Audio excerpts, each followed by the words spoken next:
Pa, pwede ba hindi ako pumasok bukas? Bakit?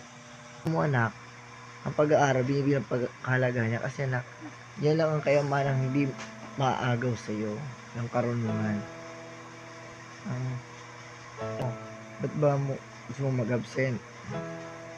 Gawa ng may assignment kami ngayon, hindi ko lang natapos. Anong subject ba yan?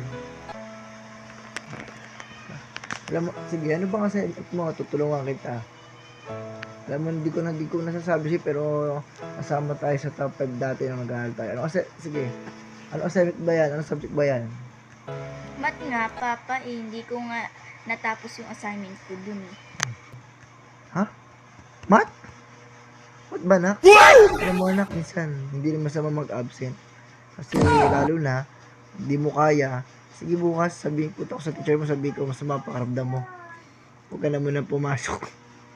Ayaw, di ma! Teacher mo, sabihin ko, masama pakaramdam mo. Huwag ka na muna pumasok.